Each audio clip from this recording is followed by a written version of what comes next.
Right, hello viewers. It's the 10th of September and it has just been torrential again all day. We've had so many windfalls. There were loads overnight and there's been loads more again today. So I think I've eaten my body weight in pancakes and apple sauce. And it's just so stressful because you see them out there and you've got to get them quite quickly because I don't want them to, you know, all go rotten. But yeah, so we've dealt with them. And this is the last. This is the equivalent of about 3 cooking apples, I think. Actually, I might not quite use all this. What I'm going to do is make a Dorset apple cake. It's my own version of a Dorset apple cake. And you could just use this as a plain apple cake, but I found the most fantastic thing this week, again from the Dorset Ginger people, who just have the most excellent things.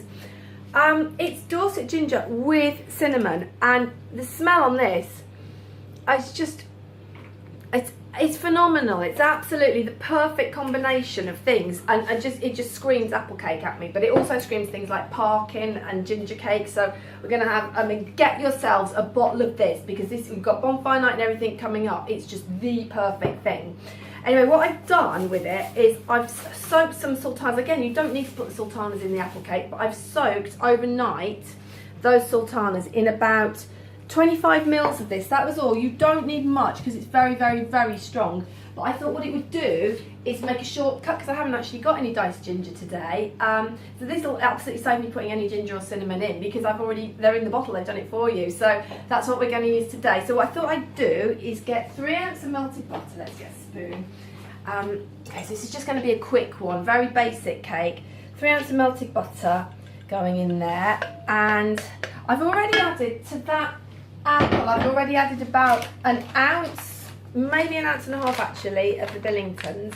It's difficult to say because we made so much apple sauce today, but I think it's probably about 1.5 ounces in there. I'm going to put a little bit more in with the butter now, just a little. We don't need much. I mean, that wouldn't even be 1/2 ounce, it'd be more like 1/4 ounce. That's because my apples are very, very sweet. There is a little bit of sweetness in the ginger. And there is some sweetness in the sultanas, but if you have a sweet tooth, put a bit more in, please. I'm going to add to that, to the melted butter, I've got 3 medium eggs that I've beaten there. Aren't these whisks, these little tiny whisks? And this one was actually given to me by my friend ages ago in a hot chocolate set. Hi Claire, that was you. Mm-hmm. Absolutely. I've had that a long time, haven't I? It's probably about 8 years now. And I probably use that every day actually, but I've got a couple of those for when one's in the dishwasher.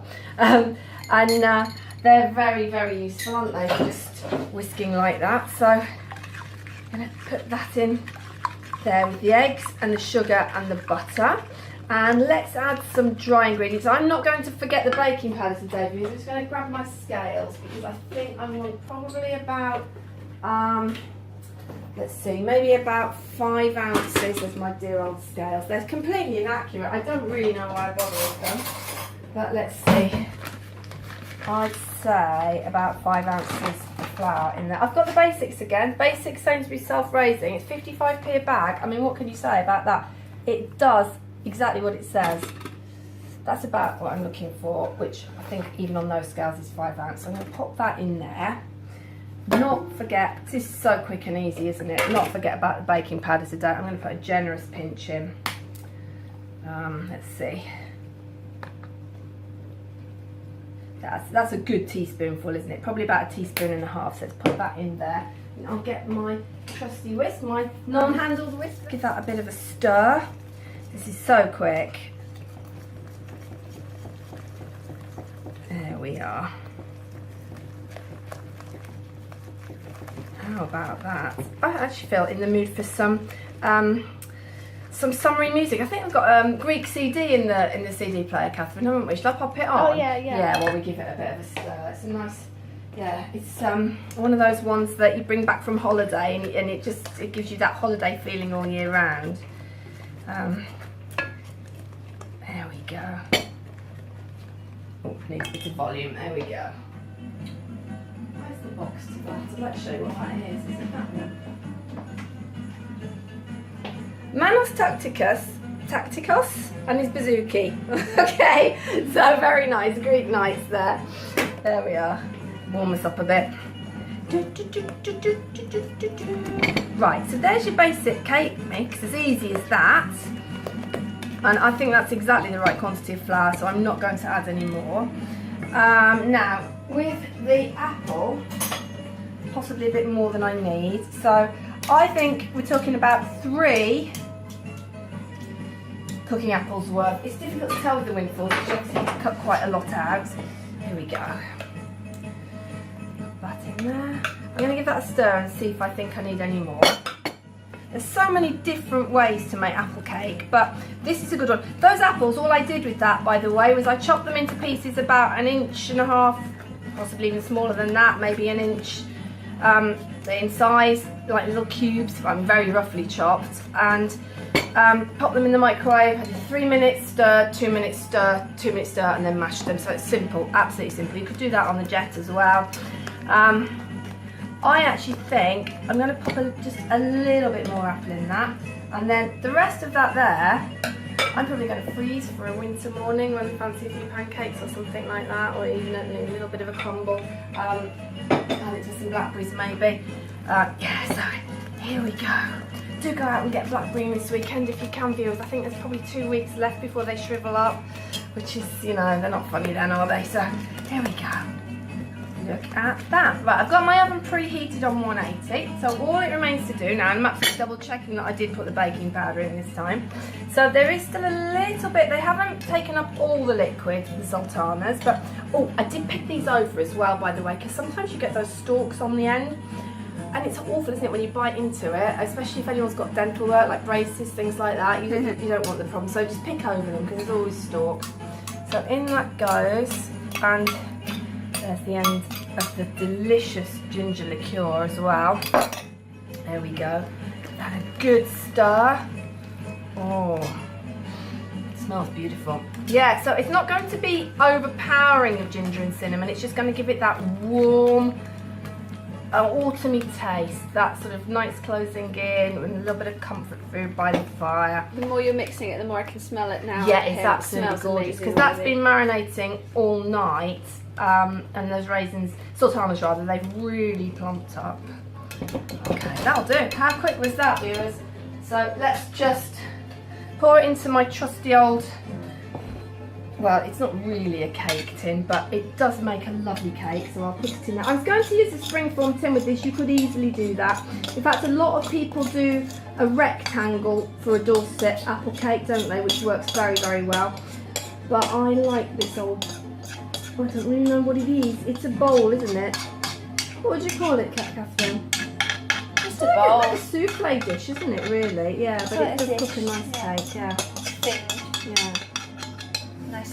Okay, that looks absolutely perfect. So, I'm going to stick that in the oven on 160 for about, I'll check it after 25. It's probably going to take 45 in this oven. It might even take an hour. So, in it goes and I'll see you later. Hi viewers, I think it's ready to come out. Okay, it's been in ages. It's been in a good hour at least, hasn't it? But I did check it and check it. Oh. Oh, Catherine, what does that smell like? That smells so amazing. Oh, some lovely and golden on the top. And possibly I've slightly overcooked it on the top, but I'm not. I'd rather have it cooked. I wonder if I can actually tip it out now, live on camera for the viewers. Can I do it? I wonder. If it'll tip. I need 2 plates, don't I? Oh, I do love this Greek music. Could have done with a bit of this in Scotland, couldn't we, to make it feel a bit more sunny, but oh, how wonderful Scotland was. Right, will this tip? Vlog coming soon. Oh yes, yes, Scotland will be coming soon, viewers. Will it do it? Oh no, it won't. I might have to wait a minute and get the knife around it. Right, let's try the little knife. That should do.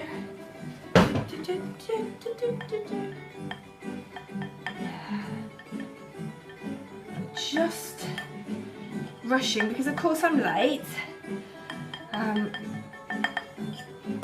for an evening with friends, and yet again I'm late. Oh dear, just a minute, here we go.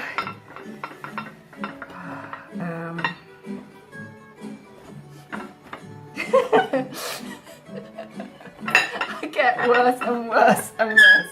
Oops.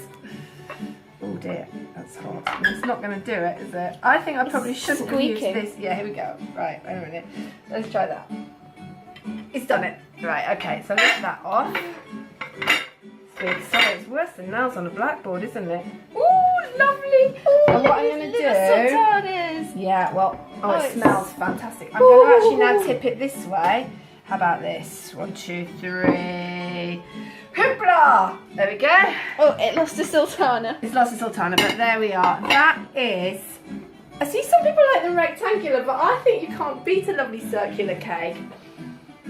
Oh, I can't cut it yet, viewers. So I'm going to have to let this one cool down, and I'll show you a slice in a minute, but trust me, this is going to be absolutely gorgeous. I don't want to cut it where it's hot because it's all going to sink back, but absolutely gorgeous. And you can freeze that, of course. I might give that to my friends. I think that is absolutely, it smells wonderful. So have a lovely weekend, guys, and I'll see you all again soon. Take care and be kind to each other. Bye!